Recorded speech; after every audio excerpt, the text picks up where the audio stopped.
श्री स्वामी समर्थ. श्री गुरुदेव दत्त. नेहमी आपण जेव्हा मंदिरात जातो तेव्हा तुम्ही असा हा विचार कधी केला आहे का? काय ते आपण आता पुढे पाहूया.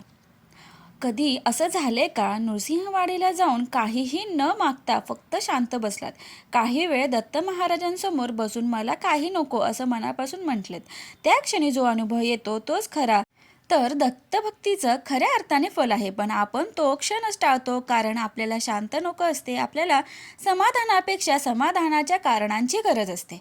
कल्पना करा, पहाटेची वेळ असते, वाडीचा तो प्रसन्न पवित्र परिसर, मंद वाहणारा वारा आणि दूरवरून दिगंबरा दिगंबरा श्रीपाद वल्लभ दिगंबरा मंत्राचा नाद हळूहळू कानावर येताच मन आपोआप शांत व्हायला लागतं.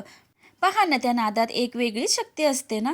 आपण दत्त महाराज यांच्यासमोर बसतो, पण पहिल्यांदाच काही मागण्यासाठी नाही, फक्त त्या क्षणात राहण्यासाठी. हात जोडलेले, डोळे मिटलेले आणि मन हळूहळू रिकामं होत जातं. जे मन नेहमी काहीतरी मागतं ते त्या क्षणी शांत होतं. नकळत मला काही नको हे शब्द जेव्हा मनातून बाहेर पडतात तेव्हा जाणवतं, इतके दिवस आपण किती अनावश्यक गोष्टी मागत होतो, ज्या गोष्टींनी पुन्हा पुन्हा आपल्याला बांधून ठेवलं, त्या गोष्टींचीच याचना करत होतं. खरं आहे ना? त्या शांततेत आपला संवाद शब्दाशिवाय थेट दत्त महाराजांसोबत सुरू होतो. दत्त महाराज काही बोलत नाहीत, पण तरीही सगळं काही समजतात. जणू ते हळूच सांगत असावेत की तू फक्त इथे बस, बाकी सगळं मी पाहतो. आणि त्या क्षणी एक नितांत शांत विश्वास मनात जागृत होतो. वाडीचा तो संगम, नदीचा मंद आवाज, भक्तांची ये जा, पण तरीही एक अद्भुत स्थिरता सगळीकडे पसरलेली असते. त्या वातावरणात बसून जाणवतं, सुख कुठे बाहेर नाही, ते या क्षणात आहे, या शांततेत आहे, या उपस्थितीत आहे. आपण इतके दिवस आनंद शोधत होतो, नात्यांमध्ये, पैशात, यशात, पण इथे येऊन कळतं की आनंद म्हणजे काहीतरी मिळवणं नाही, तर काहीही नको अशी अवस्था.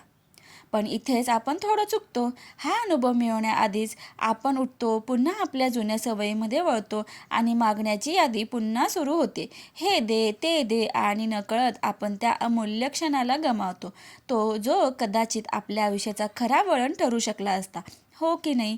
असा काहीसा अनुभव प्रत्येकाला आलेला असावा.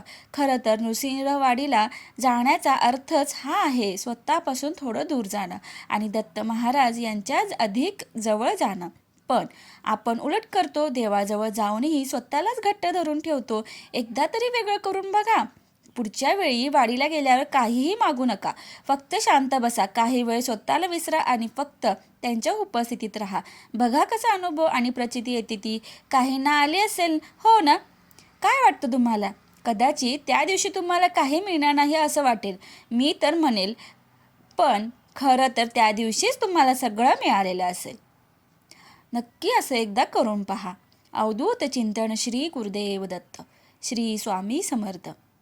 माहिती आवडल्यास व्हिडिओला लाईक, शेअर आणि सबस्क्राईब करायला विसरू नका. धन्यवाद.